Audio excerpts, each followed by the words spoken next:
देखिए, जब हम बात करते हैं किसकी, त्रिभुज की, त्रिभुज नाम से यह कि मतलब तीन कोना होना चाहिए, जिसको त्रिकोण होता है उसी को क्या बोलते हैं, त्रिभुज।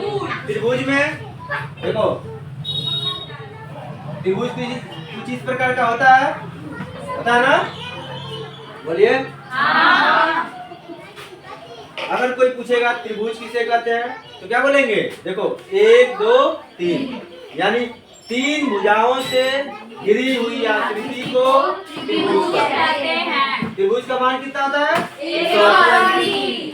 ठीक है, जैसे इसका नाम भी लिख देते हैं A B C, ध्यान से देखिए।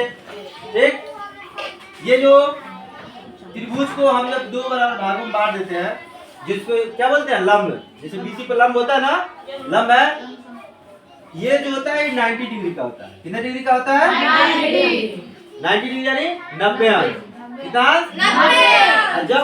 जब किसी त्रिभुज के एक कोण का मान कितना डिग्री हो जाए, 90 अंश हो जाए, कितना अंश हो जाए, 90, तो उसको बोलते हैं समकोण त्रिभुज। कौन बोलते हैं, समकोण त्रिभुज। जब किसी त्रिभुज की तीनों भुजाएं बराबर होती हैं, क्या होती है, बराबर, उसको समबाहु त्रिभुज बोलते हैं। कौन बाहु बोलते हैं, समबाहु त्रिभुज। सम माने बराबर, बाहु माने भुजा। जब यानी तीनों भुजाएं बराबर हो जाती है तो समबाहु त्रिभुज बोलते हैं। त्रिभुज का मान कितना होता है, 180। ठीक, देखो जब हम त्रिभुज का क्षेत्रफल लिखते हैं, क्या लिखते हैं, त्रिभुज का क्षेत्रफल, त्रिभुज का क्षेत्रफल होता है ना, क्या होता है, 1/2 आधार। देखो जब त्रिभुज का क्षेत्रफल निकालते हैं, इसमें आधार कौन है, BC। ध्यान देखो, आधार क्या है, BC, और ऊंचाई, ये ऊंचाई मान लो यहाँ ABC है, यहाँ D कर दो, ये AD क्या हो जाएगा, अगर हमारा त्रिभुज में क्या, अगर आधार दिया हो और ऊंचाई दिया हो तो उस त्रिभुज का क्या निकल जाएगा, क्षेत्रफल। अगर आपसे कोई पूछेगा कि त्रिभुज का मान बताइए, क्या बताइए, त्रिभुज का मान कितना होता है, 180। ठीक है, और त्रिभुज का मान पूछेगा तो 180।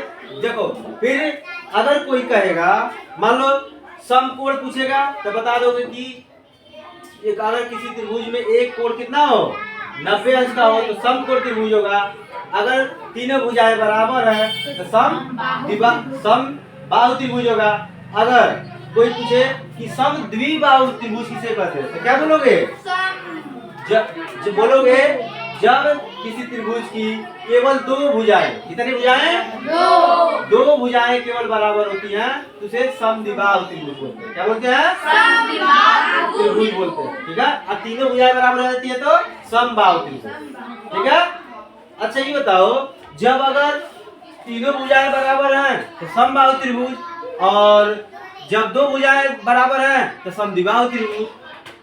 अगर तीनों ना बराबर हो तब कौन सा त्रिभुज कहोगे, वेरी गुड, क्या बोलेंगे, विषमबाहु त्रिभुज बोलते हैं। क्या बोलते हैं, विषमबाहु त्रिभुज।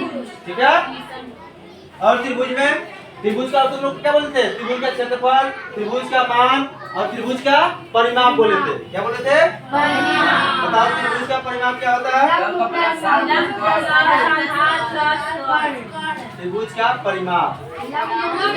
देखो त्रिभुज में क्या क्या होता है, लंब होता है, आधार होता है, और क्या होता है, देखो इसको क्या बोलते हैं, आधार, इसको क्या बोलते हैं, लंब, इसको क्या बोलते हैं, 3 चीज होता है ना। जब त्रिभुज की परिमाप पूछेगा तो बोल दोगे लंब, आधार प्लस कर्ण। ठीक, अगर किसी का भी परिमाप पूछता है तो हम क्या करते हैं, उसको 2 बराबर भागों में बांट देते हैं। क्या करते हैं, 2 उसका आधा हो जाता है। देखो अर्ध परिमाप यानी परिमाप का आधा, यानी क्या लिखोगे, लिखोगे त्रिभुज का अर्ध परिमाप। अर्ध परिमाप क्या होगा, लंब प्लस आधार प्लस कर्ण प्लस बटे 2 आधार प्लस कर्ण बटे 2। किसी का भी अगर अर्ध करना रहता है तो उसको 2 से क्या करते हैं, भाग देते हैं, तो क्या हो जाता है, आधा आ जाता है, यानी अर्ध उसको बोल देते हैं। क्या बोलते हैं, अर्ध। अब देखो त्रिभुज का क्षेत्रफल निकाल लेंगे, त्रिभुज का मान निकाल लेंगे, और त्रिभुज का परिमाप निकाल लेंगे, और त्रिभुज का अर्ध परिमाप।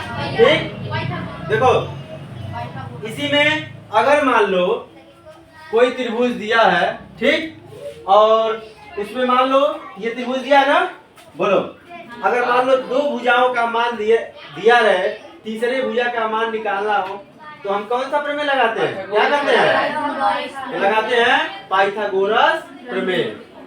देखो जैसे मान लो कोई कहा कि लंब है, लंब दिया हो, आधार दिया हो, और कर्ण निकालिए, तो वहाँ हम क्या लगाते हैं, पाइथागोरस प्रमेय। नाम सुने हो, क्या होता है पाइथागोरस प्रमेय, बोलो, पाइथागोरस प्रमेय, कर्ण स्क्वायर इक्वल टू आधार स्क्वायर प्लस लंब। इस तरीके से अगर 2 भुजाएं दिया रहता है तो तीसरी भुजा हम क्या करते हैं, निकाल लेते हैं। ठीक है ना, अगर सुनाई दे रहा है, अगर 2 भुजाएं दिया रहता तो तीसरी भुजा निकाल लेते हैं। अब उसमें चाहे जो कोई भी 2 भुजा दिया है तो तीसरी हम क्या करेंगे, निकाल लेंगे। ठीक है, इसमें कोई दिक्कत नहीं ना। अभी देखो, ठीक, इतने कोई दिक्कत नहीं है, नोट करो सब लोग।